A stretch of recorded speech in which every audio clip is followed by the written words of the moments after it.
I think the screen is visible.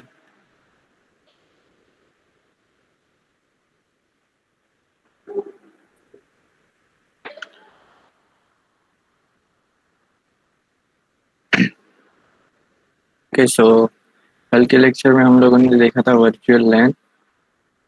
Okay, so basically virtual LAN का concept क्या था कि जिसमें elected different different department, different different LAN के जितने सिस्टम है उसको हम लोग वर्चुअली एक स्विच के साथ कनेक्ट करके उसका ग्रुप बनाते हैं. उसको हम लोग वर्चुअल लैन बोलेंगे. ओके, एंड वर्चुअल लैन में हो सकता है दो हब एक कनेक्ट हो कॉमन स्विच के बीच में या डायरेक्टली स्विच के साथ कनेक्ट होंगे. राइट, उसके एडवांटेज डिसएडवांटेज देखे थे, फीचर्स देखा था. Then we will have then हम लोगों ने देखा था इथरनेट फ्रेम स्ट्रक्चर कि कैसे इथरनेट में जो भी फ्रेम डेटा लिंक लेयर पे फ्लो होती है वो फ्रेम में स्ट्रक्चर कैसा रहता है, उसका फॉर्मेट कैसा रहता है. Okay, this is a frame format. Okay, network layer पे या ट्रांसपोर्ट लेयर पे आप सीखोगे तो वो होगा पैकेट फॉर्मेट होगा. यहाँ पे डेटा लिंक लेयर है, that's why it's called frame structure. And उसमें जो प्रीएम्बल था destination address, source address, type, data and CRC, this field हम लोग देखी थी. जब भी सेंडर सेंड करेगा उसका खुद का सोर्स एड्रेस होगा एज वेल एज उसका डेस्टिनेशन एड्रेस होगा. एंड मेक श्योर जब भी हम लोग फ्रेम स्ट्रक्चर की बात करें उस टाइम पे जो source address and destination address की बात हम लोग करेंगे तो उसमें आएगा ऑलवेज मैक एड्रेस. ओके, तो उसमें हम लोग मैक एड्रेस की बात करेंगे at a data link layer. जब भी हम लोग पैकेट की बात करेंगे उस टाइप पे source address and destination address में होगा हमारा 32 बिट या 48 बिट जो IPv4 या IPv6 एड्रेस, यानी कि आईपी एड्रेस हम लोग बात करेंगे इन टर्म्स ऑफ पैकेट या जो नेटवर्क लेयर पे हमारा मैसेज होगा उसके बारे में. या ट्रांसपोर्ट लेयर में भी हम लोग आईपी एड्रेस का डिस्कशन करेंगे. लेकिन एक चीज याद रखना कि जब भी हम फ्रेम के बारे में बात करेंगे या तो डेटा लिंक लेयर के बारे में बात करेंगे उस टाइम पे हमारा ऑलवेज जो एड्रेस होगा उसको हम लोग मैक एड्रेस बोलेंगे. ओके, मैक एड्रेस होगा. एंड मैक एड्रेस जो होता है वो हमारा सिस्टम, यानी कि आप इधर लैपटॉप यूज कर रहे हो, पीसी यूज कर रहे हो या हमारा जो भी मोबाइल डिवाइस जो भी नेटवर्क के साथ कनेक्ट हो रहा है उसका मैक एड्रेस होगा. एंड वो होगा 6 बाइट्स का, यानी कि 48 बाइट्स का वो होगा. एंड उसका फॉर्मेट ऐसा रहेगा, हेक्स वैल्यू रहेगी. एंड हेक्स वैल्यू में दो दो का कॉम्बिनेशन होगा, यानी कि ये 8 बिट एंड पर्टिकुलर सिंगल एक जो होगा.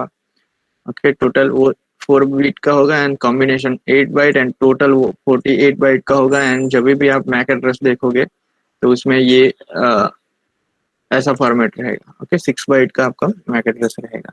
तो डेटा लिंक लेयर पे वो मैक एड्रेस रहेगा. So let us move forward and next topic, that is bit and byte stuffing. It is also important regarding your examination point of view. Exam में they will ask either bit stuffing पे short note, byte stuffing पे short note या एक simple example देंगे 3 marks या 4 marks का. And उसको आपको कंसिडर करना होगा एंड कैसे वो वर्क करता है वो हम लोग देखेंगे. ओके, या तो फिर 7 मार्क्स का डिफरेंस होगा दोनों का बीच keyword difference between bit stuffing and byte stuffing. So make sure you understand very well because this is also an important question in terms of exam point of view. So now let us look at what is bit stuffing. So data link layer is responsible for something called framing. Right, मैंने जैसे पहले भी अब आपको बताया कि data link layer पे message जो होगा वो फ्रेम, हम उसको फ्रेम बोलेंगे. नेटवर्क लेयर पे जाएगा तो उसको हम लोग पैकेट बोलेंगे. ट्रांसपोर्ट लेयर पे जाएगा तो हम उसको डेटाग्राम बोलेंगे. And all other above layer में हम लोग उसको ओरिजिनल मैसेज बोलेंगे. Right, so data link layer is responsible for something called framing. And framing में क्या होता है, हमारा जो भी ओरिजिनल मैसेज होता है एंड जो मैसेज होता है वो in terms of stream of bits. Okay, network जो अंडरस्टैंड करता है वो बाइनरी यानी कि स्ट्रीम ऑफ बिट्स उसको एज्यूम करता है. एंड जैसे हम लोगों ने इथरनेट में भी देखा कि हमारा जो भी मैसेज होगा उसकी मिनिमम एंड मैक्सिमम लेंथ है. अगर वो मैक्सिमम लेंथ को एक्सीड कर जाता है तो हम लोगों को फ्रेमिंग करना पड़ेगा, यानी कि हमारा मैसेज जो भी है वो डिवाइड हो जाएगा. एंड अगर वो मिनिमम लेंथ के साथ जा रहा है तो हम लोग उसमें पैडिंग करेंगे, यानी कि एक्स्ट्रा बीट्स हम लोग उसको ऐड करेंगे. क्या कोई बता सकता है what is the minimum length and what is the maximum length that could be possible in a ethernet frame structure? Anyone knows, anyone remember, या किसी ने नोट डाउन किया था मिनिमम कितनी लेंथ है एंड मैक्सिमम लेंथ कितनी है?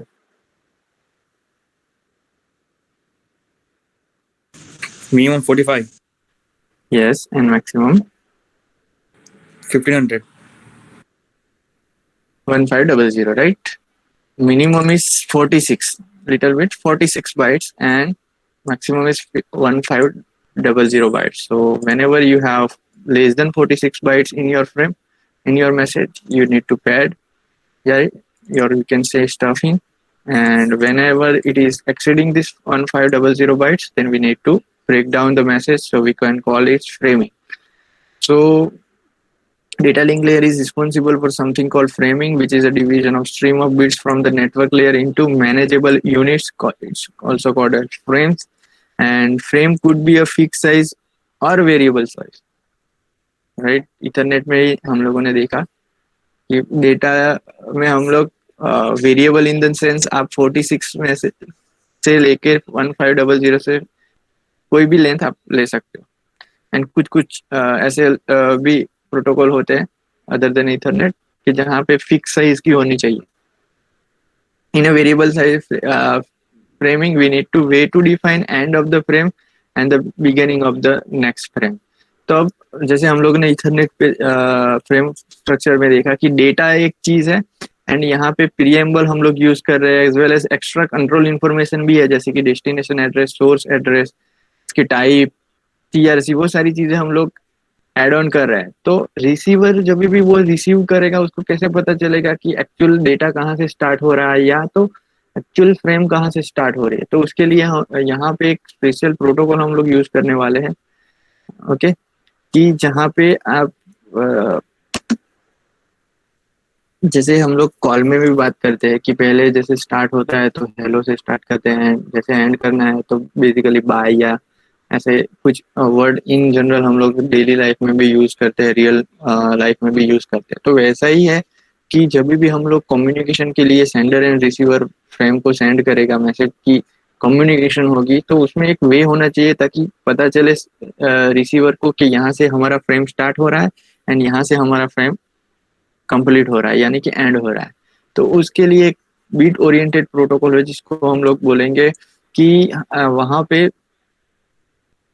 एक पैटर्न होती है कि फॉर एग्जांपल हम लोग ऐसा पैटर्न लेते हैं कि स्टार्ट जहां से फ्रेम स्टार्ट हो रहे हैं उसमें हम लोग ऐसा करेंगे कि स्टार्टिंग बीट, यानी कि जो उसका एमएसबी है वो 0 से स्टार्ट करते हैं, बाकी रिमेनिंग कंसेक्यूटिव 1 है, एंड जैसे ही एंड होता है तो वहां पे हम लोग 0 से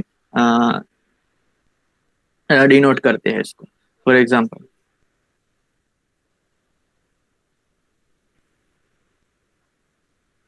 ओके, सो एक पैटर्न ऐसा है कि in order to distinguish frame, frame number 1, frame number 2, frame number 3, तो हर एक फ्रेम को डिस्टिंग्विश करने के लिए एक प्रोटोकॉल है जो कॉमनली यूज होता है, जिसमें 8 बीट पैटर्न रहती है, जिसमें 8 बीट ऐसे रहेंगे। फर्स्ट बीट यानी कि एमएसबी बीट 0, उसके बाद 6 कंसेक्यूटिव 1, एंड उसके बाद हम लोग eight the end of that 0 वो हम लोग एक 8 बीट का पैटर्न करते हैं जिसको फ्लैग भी बोला जाता है।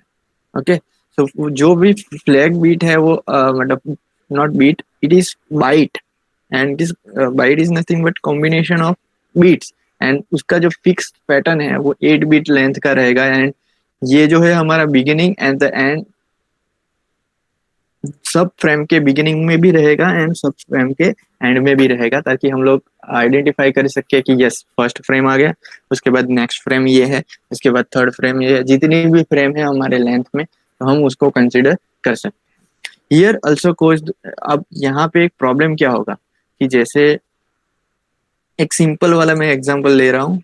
ओके, एक सिंपल वाला एग्जांपल दे रहा हूँ कि फॉर एग्जांपल मेरे को आप ऐसा एज्यूम करो कि अभी 46 बाइट एंड से लेकर 1500 बाइट नहीं ले रहे, एक सिंपल एग्जांपल ले रहा है कि 1010 कोई ओरिजिनल फ्रेम है, एंड अब उसमें कुछ एक्स्ट्रा इन्फॉर्मेशन भी डालेगी, जैसे प्रीएम्बल है, डेस्टिनेशन एड्रेस है, तो उसको मैं कंसिडर नहीं कर रहा हूँ।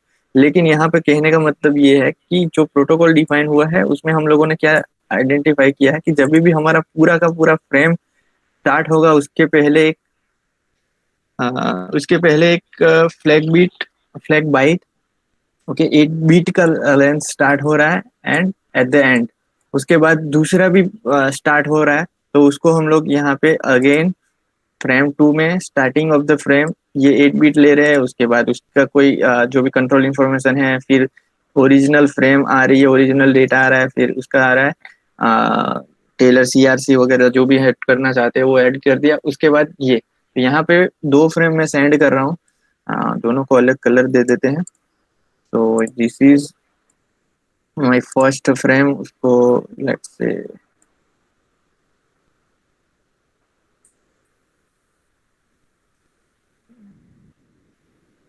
ये जो आपको रेड कलर में शायद दिख रहा होगा, let me zoom something.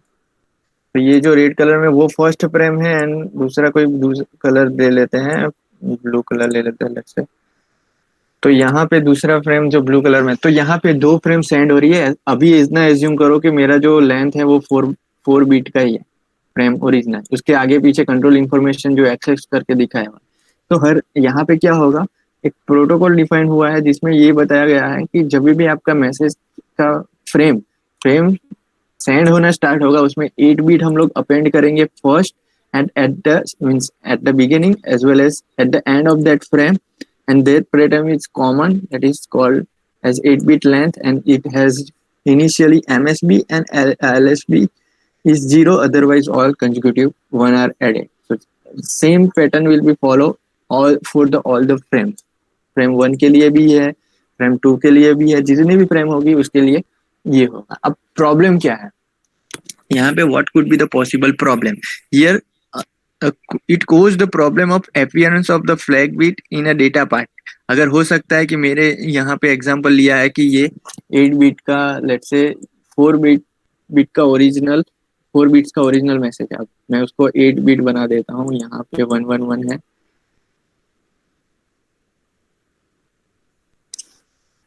Okay, 8 beat का मैंने फ्रेम बना दिया। अब मेरा स्टार्टिंग जो फ्रेम मैंने लिया है वो भी 8 बीट का है एंड ओरिजिनल जो डेटा है वो भी 8 बीट का है। अब यहाँ पे पॉसिबली ऐसा हो सकता है कि ये जो मेरा पैटर्न है, राइट, मतलब स्टार्टिंग बीट वाला जो पैटर्न है वो अगर हमारा ओरिजिनल मैसेज है, तो रिसीवर जब भी रिसीव करेगा तो उसको क्या मिलेगा कि ये स्टार्टिंग बिट है एंड उसका ये एंडिंग बिट है। तो ये जो ट्रिपल एक्स वाला दिख रहा है वही ओरिजिनल डेटा है, हालांकि ये गलत है, राइट, क्योंकि उसमें तो और एक्चुअल डेटा भी था, राइट।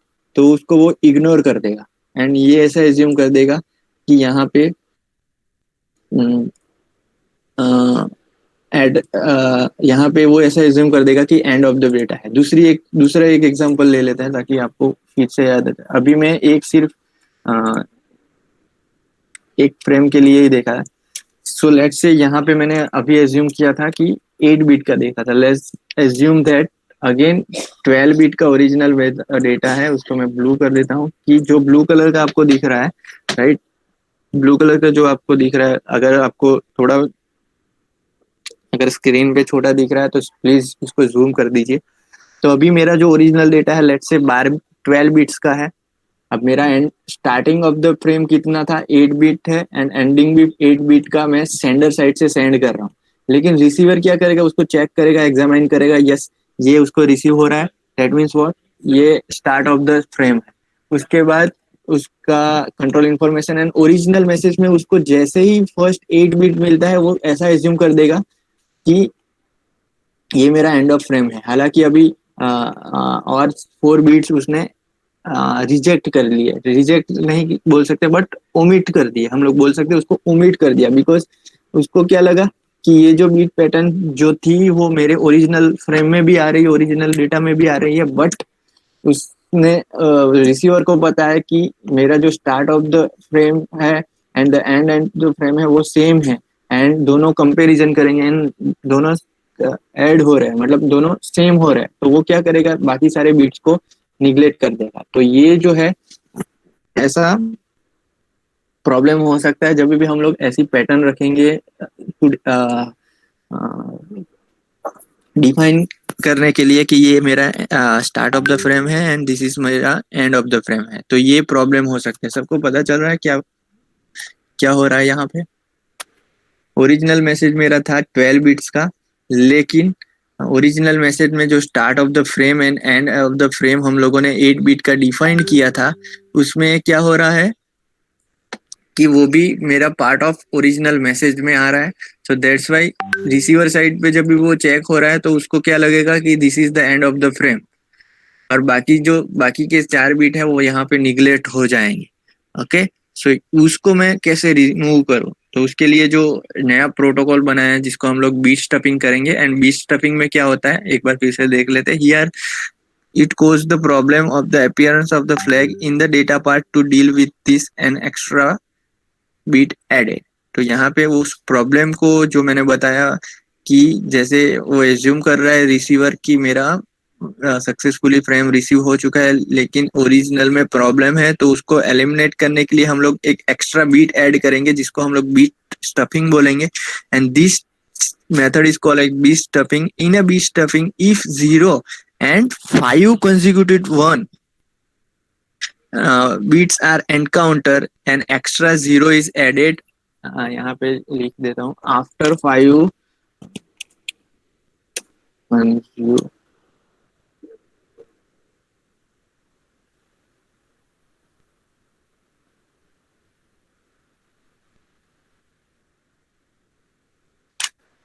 ओके यहाँ पे बीट स्टफिंग क्या कहता है कि अगर आपको ओरिजिनल मैसेज में जब भी आपको 0 के बाद 5 कंसेक्यूटिव 1 दिखे तो आपको क्या करना है, एक 0 एक्स्ट्रा ऐड करना है। कहाँ पे? After 5 consecutive 1। यानी कि ओरिजिनल मैसेज तो मेरा ये था ही 0, यहाँ पे 6 1 है एंड उसके बाद 0 आ रहा है। तो यहाँ पे आपको एल्गोरिदम क्या कहता है, बीट स्टफिंग पैटर्न क्या कहती है, प्रोटोकॉल क्या कहता है, जब भी आपको 0 उसके बाद कंसेक्यूटिव 1 मिले तो उसके बाद एक एक्स्ट्रा 0 अपेंड करने का है आपको। ओके, इसको मैं अलग कलर से डिनोट कर देता हूँ। Let's say I think yellow नहीं दिखेगा स्क्रीन पे, सो रेड ही कर लेते हैं।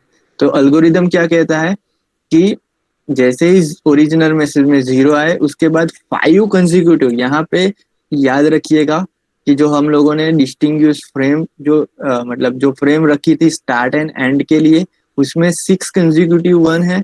इनिशियली एमएसबी 0 है, उसके बाद 6 कंसेक्यूटिव 1 है एंड 0 है। लेकिन हम लोगों को 0 कहाँ पे अपेंड करना है? तो ओरिजिनल मैसेज में करना है। एंड जब भी आपको 0 दिखे उसके बाद 5 कंसेक्यूटिव, नॉट 6, 5 कंसेक्यूटिव 1 के बाद आपको 0 अपेंड करना है and remaining message as it रहेगा। एंड रिमेनिंग मैसेज में भी सेंडर क्या करेगा, जब तक उसको मिलेगा 5 कंसेक्यूटिव 1 वो तब तक वो 0 अपेंड करता रहेगा। ओके, तो दूसरा एक एग्जांपल यहाँ पे लिखा हुआ है, देख लेते हैं। ओके, तो यहाँ पे एक दूसरा एग्जांपल है कि ओरिजिनल में हम लोगों ने जो फ्लैग डिफाइन किया है वो आएगा, उसके बाद हेडर फुटर जो भी मतलब जो भी कंट्रोल इन्फॉर्मेशन है, source address, destination address, preamble, type, वो हम लोग लिख लेते हैं। उसके बाद ओरिजिनल मैसेज आएगा। तो ओरिजिनल मैसेज में आपको क्या करना है, अगेन अगर आपको दिख नहीं रहा है तो थोड़ा सा स्क्रीन को जूम कर लेना। 000 है, उसके बाद 4 5 6 7 कंसेक्यूटिव 1 है, उसके बाद 2 0 है, उसके बाद अगेन 5 कंसेक्यूटिव 1 है, उसके बाद 0 है, 1 000 ओरिजिनल मैसेज है जो अपर लेयर यानी कि नेटवर्क लेयर से आ रहा है। तो डेटा लिंक लेयर पे क्या होगा, हमारे एज पर बीट स्टफिंग के प्रोटोकॉल के हिसाब से क्या होगा,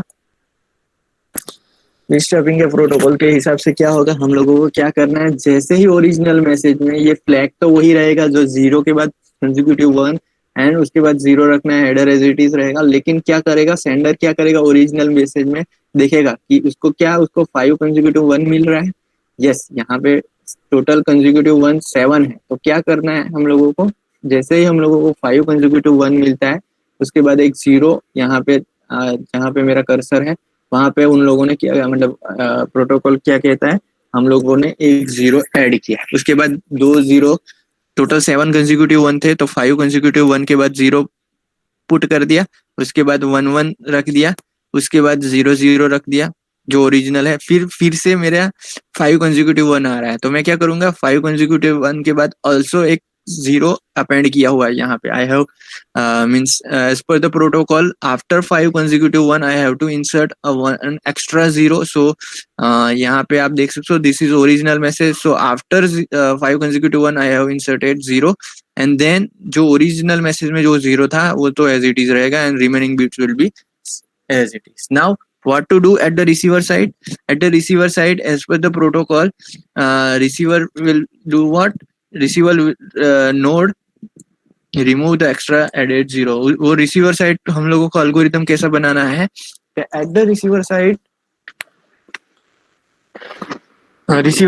आपको क्या करना है कि जैसे ही उसको 5 कंसेक्यूटिव 1 के बाद जैसे ही जीरो मिलता है तो उसको आप रिमूव कर देना है। तो रिसीवर साइड अनस्टब में क्या होगा, उसको ये रिसीव्ड होगा, फ्रेम रिसीव्ड करके जो ये ब्लॉक दिखाया हुआ है वो उसको ओरिजिनल में रिसीव होगा, एंड वो कैसे एक्सट्रैक्ट करेगा ओरिजिनल फ्रेम।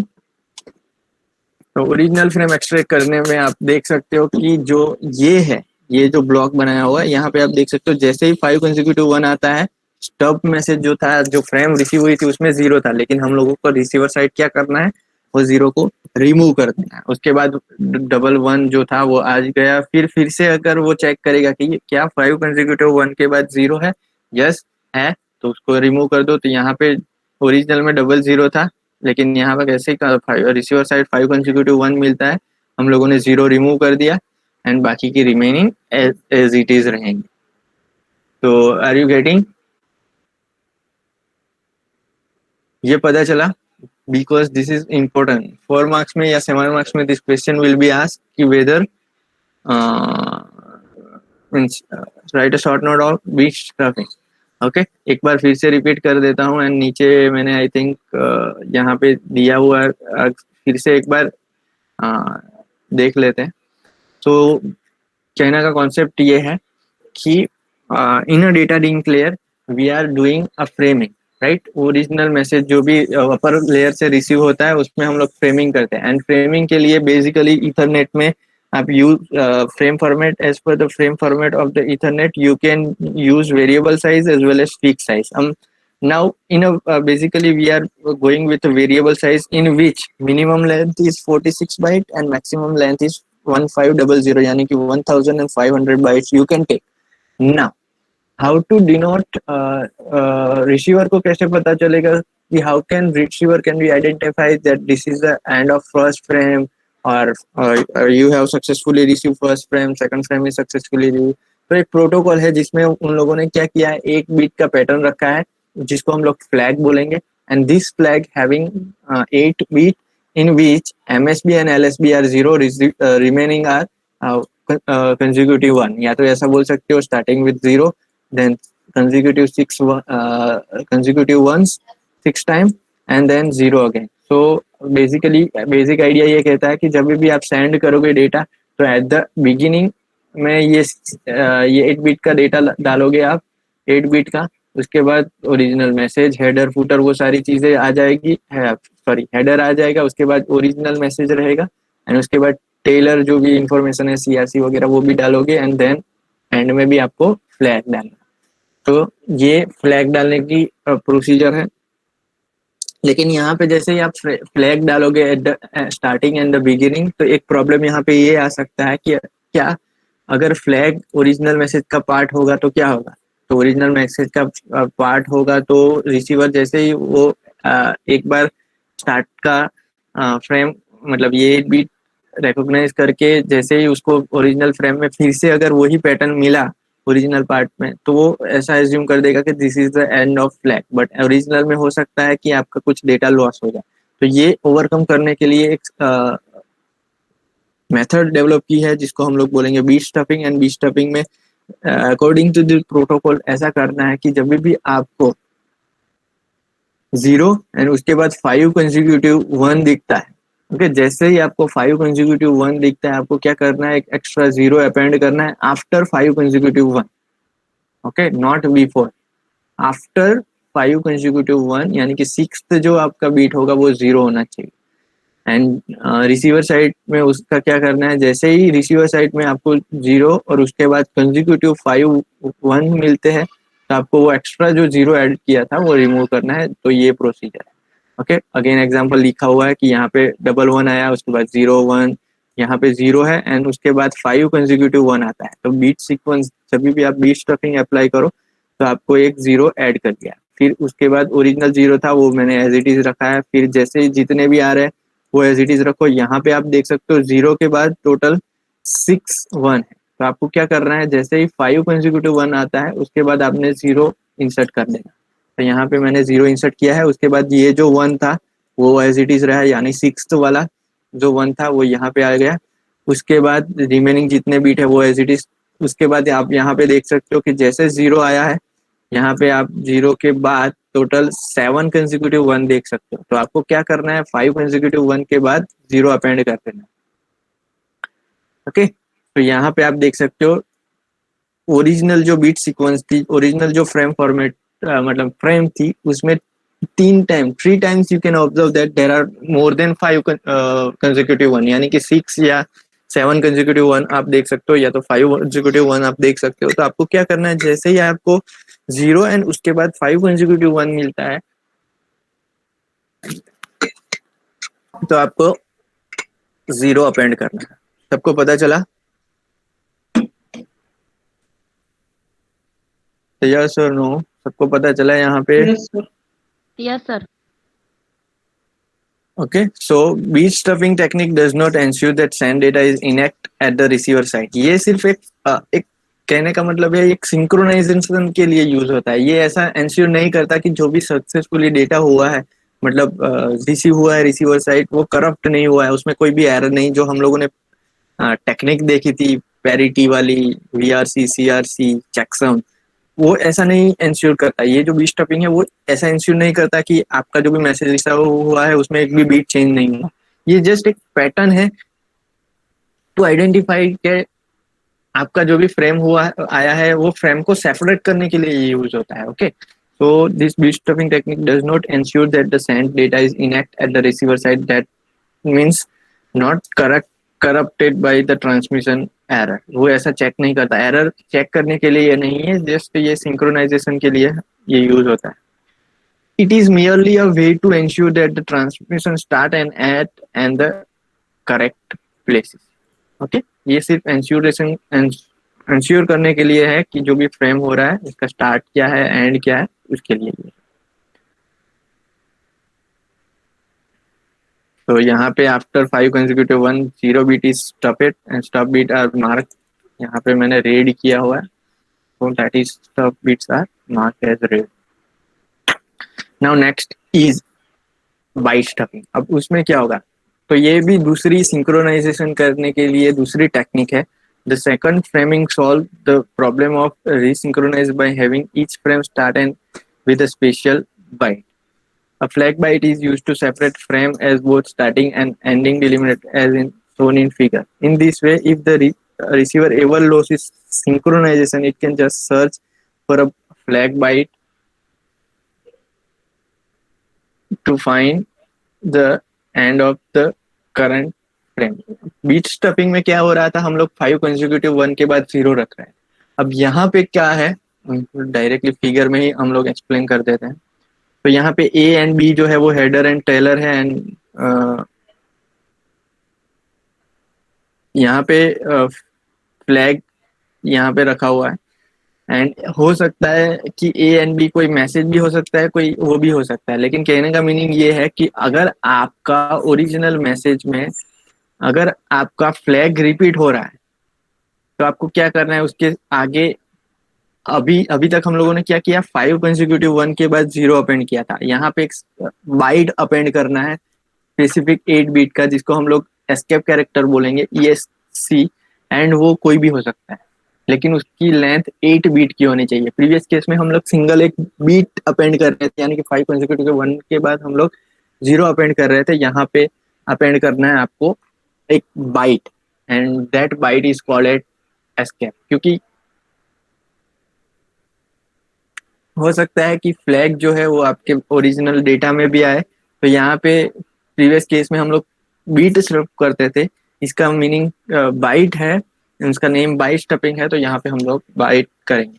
यानी कि to in this way if the receiver ever loses synchronisation is just search for the flag byte to find the end of the current frame. तो obvious thing है कि receiver जब भी starting के बाद कोई उसको पता चला कि सिंक्रोनाइजेशन यानी कि जो कम्युनिकेशन है वो लॉस हो गया, तो वो क्या करेगा, eight the end of frame के लिए वो अगेन फ्लैग बाइट आइडेंटिफाई करेगा। लेकिन अगर उसको मिल गया, डेटा में ही फ्लैग मिल गया, तो वो सिंक्रोनाइजेशन लॉस हो जाए, राइट। तो उसके लिए यहाँ पे ये किया हुआ है कि ये जो लिखा हुआ है डायरेक्टली हम लोग यहाँ पे देख लेते हैं। अगर उसको फ्लैग मिलता है तो आपको इसके आगे एस्केप डालना है।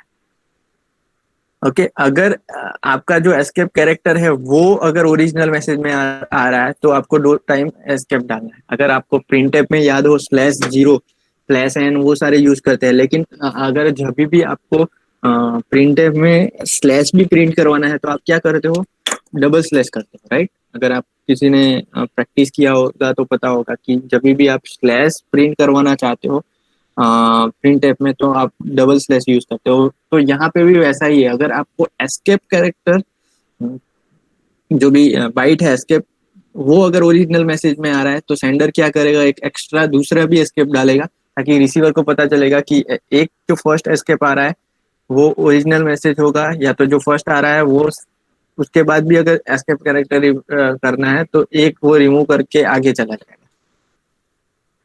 फिर अगर एस्केप एंड फ्लैग भी ओरिजिनल मैसेज में है तो हम लोगों को क्या करना है, ये ESC एस्केप बाइट्स के लिए भी एक यहाँ पे आप देख सकते हो कि एस्केप सीक्वेंस ऐड किया हुआ है। एंड ये फ्लैग के लिए हम लोगों ने जो फर्स्ट वाला एग्जांपल दिया था वहां पे भी हम लोग एस्केप डाल रहे हैं। तो आपको क्या करना है, एक एस्केप एक्स्ट्रा डालना है, वो किसके लिए, ये फ्लैग के आगे।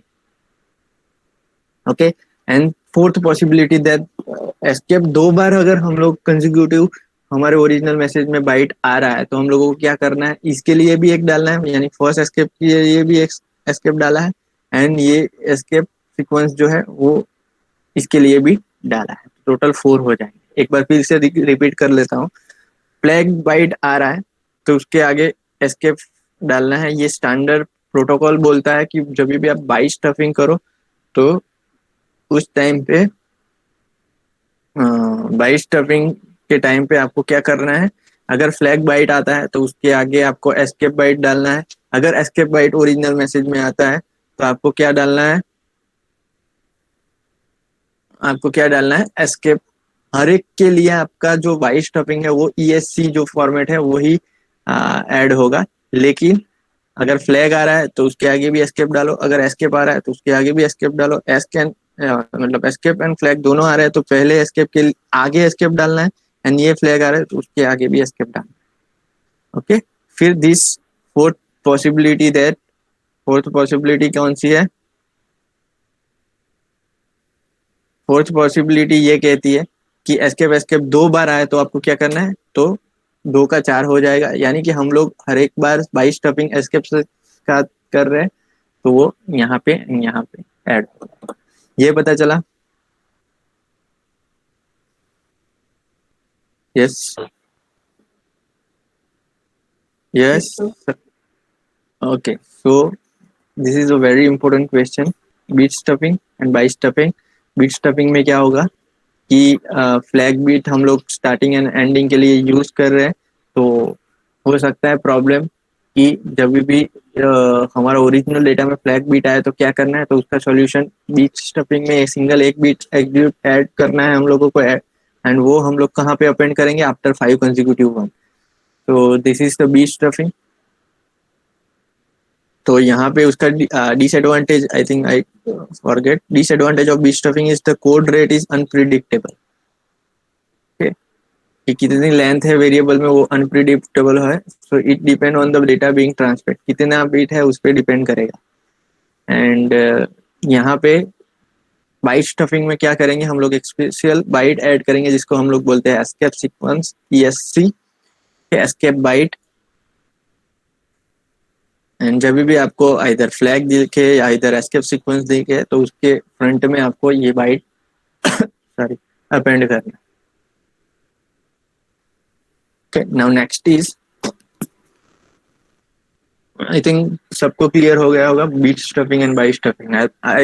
आज मैं ये फिफ्थ जो चैप्टर है उसका क्लासरूम पे अपलोड कर दूंगा, क्योंकि अभी सिर्फ दो टॉपिक ही रिमेनिंग है इस चैप्टर के, and they are very easy to understand. So I will upload this so you can read and understand again. तो self learning properties of link layer switches, जो लिंक डेटा लिंक लेयर की switches होती है उसमें एक self learning properties होती है। I think yesterday और लास्ट लेक्चर में मैंने डिफाइन किया था, एंड वहाँ पे बताया था कि ब्रॉडकास्ट क्या होता है, मतलब difference between hub and switch में क्या है, राइट।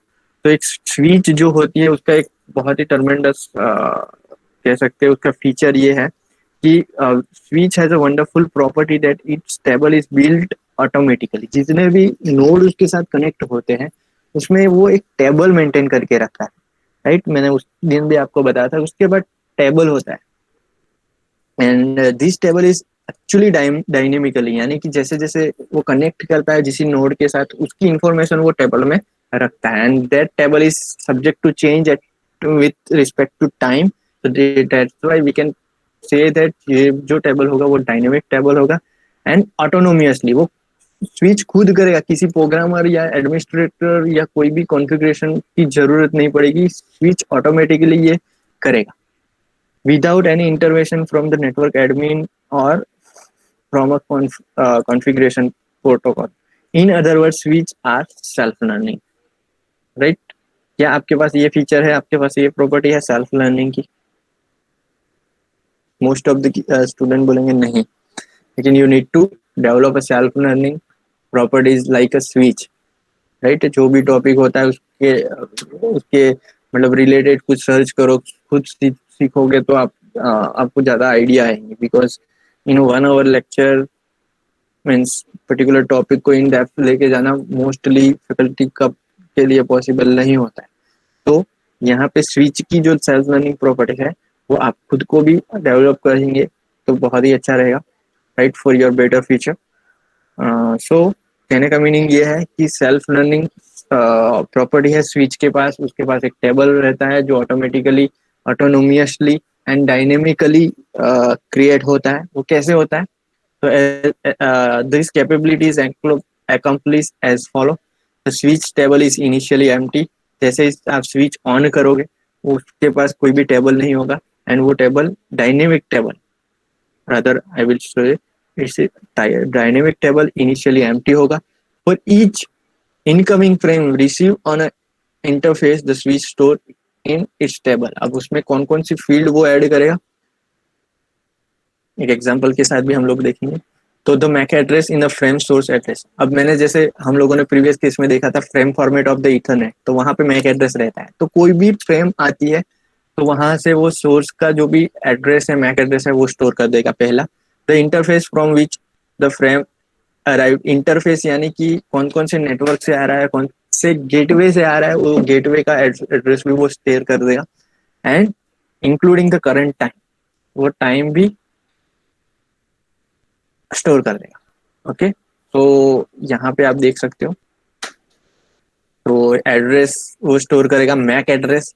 डेटा लिंक लेयर की स्विच है तो मैक एड्रेस आएगा, राइट। मैंने पहले ही बताया कि डेटा लिंक लेयर जब भी आप डिस्कस कर रहे हो तो उस टाइम पे आपका एड्रेस जो रहेगा वो physical address of your system, and that is called as MAC address. Okay, फिर कौन से इंटरफेस से आ रहा है, तो यहाँ पे एक एग्जांपल लिया हुआ है कि कोई भी एक स्विच होगी, राइट। हमारा कॉलेज का ही एग्जांपल ले लेते हैं।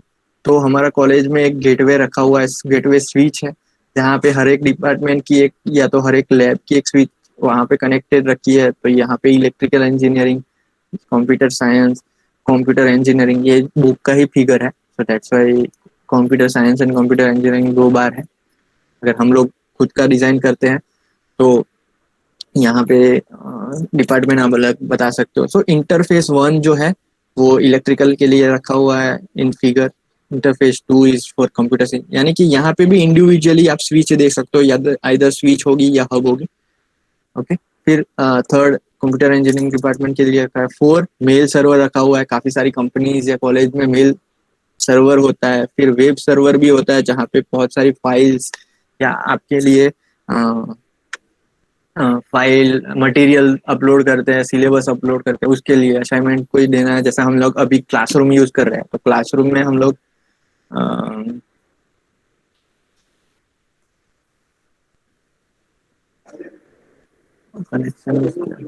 सो क्लासरूम में हम लोग जैसे फाइल मटेरियल वो अपलोड करते हैं, तो उसके लिए भी वेब सर्वर रहता है, ताकि जितने भी कनेक्टेड है तो वो फाइल वो सब यहाँ पे यूज कर सकते हैं। एंड सिक्स्थ इंटरफेस जो एक्सटर्नल इंटरनेट है, तो हमारे कॉलेज में भी ऐसा स्ट्रक्चर है कि डिपार्टमेंट वाइज एक स्विच है, एंड डिपार्टमेंट वाइज भी अलग अलग लैब के लिए अलग अलग स्विच हम लोगों ने मेंटेन की हुई है। फिर वो जो सारी स्विचें हैं वो सेंट्रल एक स्विच के साथ कनेक्टेड है, एंड सेंट्रल स्विच जो है वो इंडिविजुअली मेल सर्वर, कॉलेज का खुद का वेब सर्वर है, एंड एक्सटर्नल इंटरनेट के साथ कनेक्टेड है। तो वो कौन से इंटरफेस से पर्टिकुलर पैकेट आ रहा है वो इन्फॉर्मेशन उसके पास होगी, टेबल में मैक एड्रेस होगा, फिर कौन की eight which time that packet is वो भी वो मेंटेन करेगा। तो ऐसा एक टेबल हो सकता है। तो इनिशियली जब भी स्विच ऑन होगी तो इनिशियली वो एम्प्टी होगी, फिर जैसे ही कोई पैकेट यानी सॉरी फ्रेम आता है, हम लोग डेटा लेयर की बात करें तो फ्रेम आएगा, तो जैसे ही फ्रेम आता है तो हम लोग स्टोर करेंगे Mac address,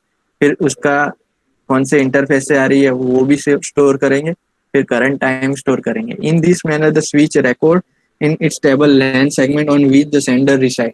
If every host in a LAN eventually send a frame, then every host will eventually get recorded in the table. जितने भी सिस्टम है उस LAN के साथ कनेक्टेड है, तो वो सारे मतलब हमारे जितने भी सिस्टम ऑन होते हैं तो वो इनिशियली एक पिंग जैसा भेजते हैं, तो वो सारे अगर जैसे ही आप सिस्टम ऑन करते हैं नेटवर्क का यूज करेंगे, नेटवर्क आप यूज करेंगे तो जितने भी सिस्टम कनेक्टेड है वो सारी इंफॉर्मेशन मतलब कौन से इंटरफेस से उसका मैक एड्रेस कौन से टाइम पे वो सिस्टम पे मतलब वो स्विच पे मैसेज आ रहा है वो टाइम रिकॉर्ड कर देगा। The switch delete an address in the, अब क्या होगा कि इतना बड़ा टेबल बहुत सारे टेबल रहेंगे तो वो स्पीड उसकी कम हो जाएगी या ऐसे प्रॉब्लम हो सकते हैं। तो यहाँ पे क्या होगा,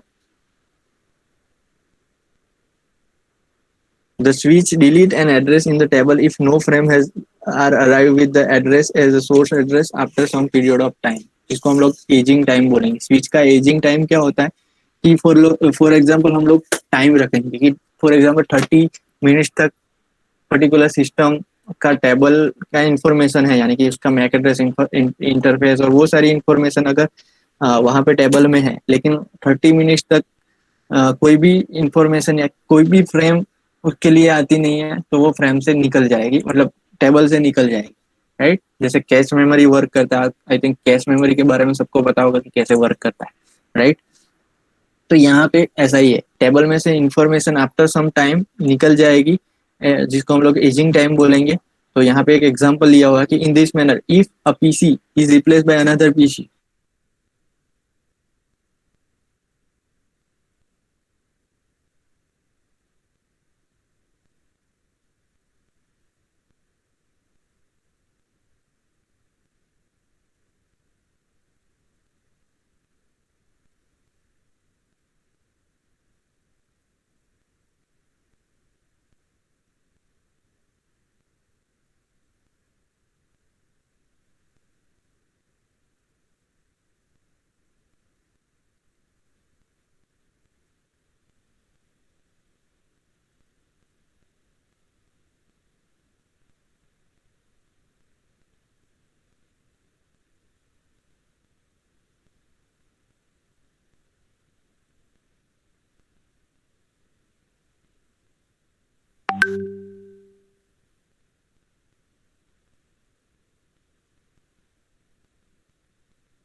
I think connection was lost.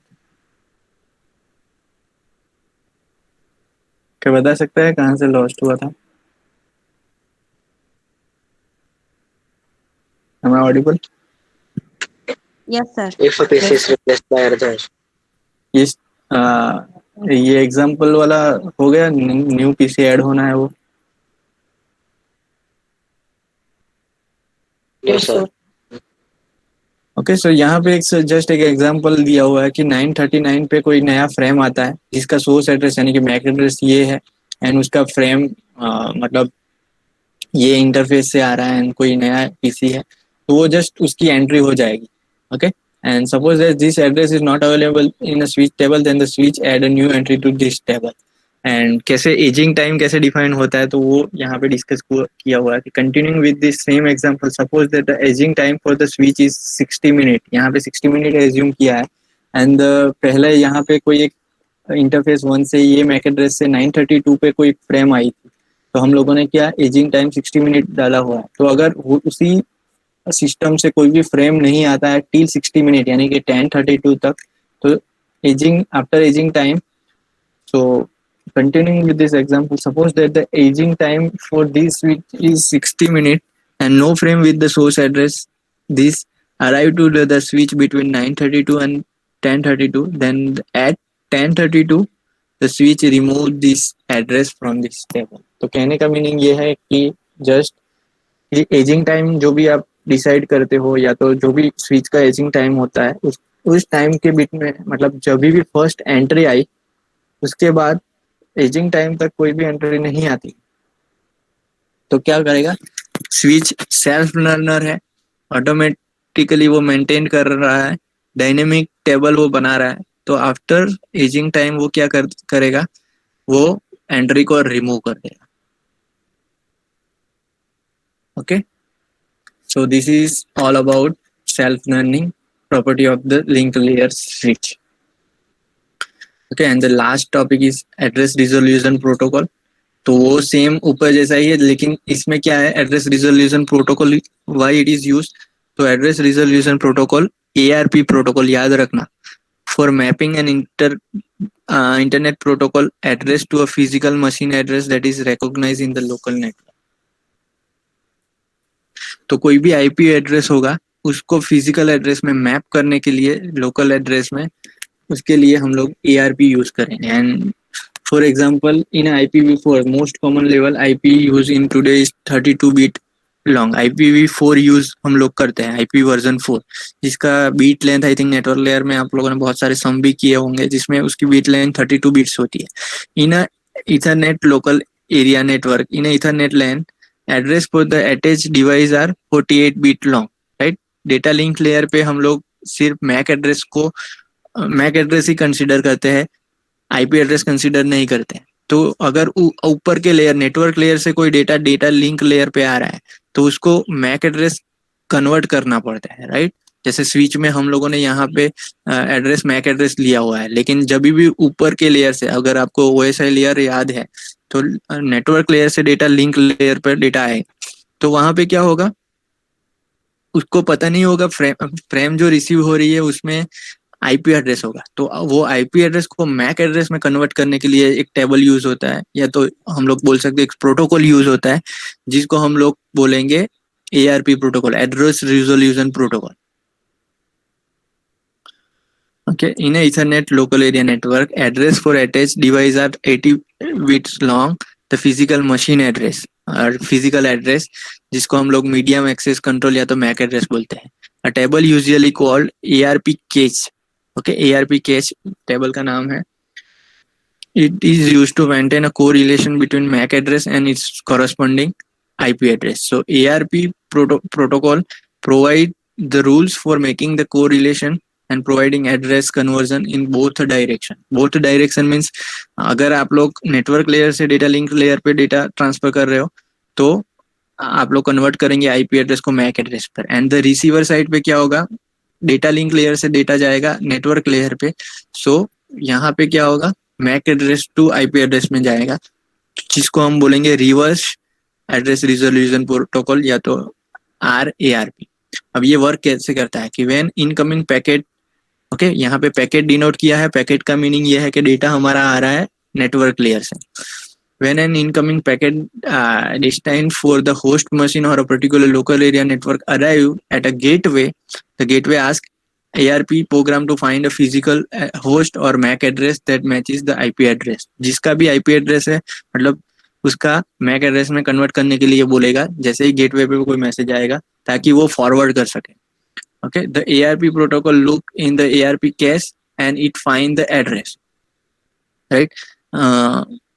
ARP table में देखेंगे जिसको हम लोग ARP कैश बोलेंगे and if it is find the address provide it so that the packet can be converted to the right packet length and format and send to the machine. तो जैसे ही packet उसको receive होता है address identify करता है हम लोग easily identify कर सकते हैं. If no entry is found for the IP address, ARP broadcast is request packet in a special format to all the machine on the LAN to see if machine known that it has a IP address associated with. अगर table में उसकी entry नहीं है तो ARP protocol क्या करेगा, लैन में जितने भी सिस्टम है वो सबको मैसेज भेज देगा क्या तेरा IP एड्रेस ये है एंड उसके IP एड्रेस के हिसाब से उसका मैक एड्रेस फिर बाइंड कर देगा. Okay, and machine that recognise the IP address has its own return a reply so indicating, right? अभी मेरे को ये नहीं पता है कि आपका नाम क्या है लेकिन मेरे को एनरोलमेंट नंबर सबका याद है कि आपका एनरोलमेंट नंबर इस रेंज से इस रेंज के बीच में है. अब मैं मेरे को एनरोलमेंट नंबर से किसका नाम है वो नहीं पता तो मैं क्या करूँगा एनरोलमेंट नंबर, राइट? एंड अगर एनरोलमेंट नंबर है तो मेरे पास लिस्ट होगी सभी स्टूडेंट की अटेंडेंस लिस्ट है तो वो एनरोलमेंट नंबर के हिसाब से मैं नेम आपका आइडेंटिफाई कर सकता हूँ. लेकिन अगर मेरे पास आपका एनरोलमेंट नंबर है लेकिन नेम नहीं है तो मैं क्या करूँगा सबको पूछ लूँगा, राइट? तो यहाँ पे वैसा ही होगा. एंड जैसे ही उसको पता चलता है कि yes this IP address is belong to this MAC address तो ARP update the ARP cache for future reference and then send the packet to the MAC address. And उसकी एंट्री ऐसे दिखेगी TTL यानी टाइम टू लीव. ओके, यानी कि वो packet कौन से टाइम से आया है या तो लीव हुआ है तो वो टाइम भी वो अपडेट करेगा. ओके, सो 145 152 ये IP एड्रेस था और उसका ये मैक एड्रेस थे एंड उसके लिए जो ARP में एंट्री हुई है वो इस टाइम पे हुई है तो उसका टाइम भी वो मेजर करेगा. Okay, the since protocol define detail differ for each type of local area network there are separate ARP request for comment means request for comment. RFC एक प्रोटोकॉल है, फिर ATM एक प्रोटोकॉल है, FDDI यानी fibre distributed data interface एक protocol है, HIPPY एक protocol है. बहुत सारे प्रोटोकॉल डेटा लिंक लेयर पे है लेकिन अभी आपके सिलेबस में नहीं है, अभी सिर्फ ARP है. आई थिंक बेसिक कॉन्सेप्ट सबको पता चल गया होगा कि how ARP works, isn't it? आपको पता चला ARP कैसे वर्क करता है? जस्ट ऐसा एज्यूम करना है कि आपको IP एड्रेस पता है, मैक एड्रेस नहीं पता है तो मैं IP एड्रेस को मैक एड्रेस में कन्वर्ट करने के लिए ARP प्रोटोकॉल यूज होता है, या तो रिवर्स में मैक एड्रेस पता है लेकिन अपर लेयर में डेटा भेजना है, आपको IP एड्रेस नहीं पता है तो आपको क्या करना है, सिंपली रिवर्स. मैक एड्रेस पता है तो उसके पास टेबल होगा तो उससे वो आइडेंटिफाई कर देगा IP एड्रेस तो उसको हम लोग बोलेंगे RARP. Clear? Yes, sir. Okay, so मैं अटेंडेंस लिंक आपको दे देता हूँ. एक्चुअली नेक्स्ट फोर्थ लेक्चर भी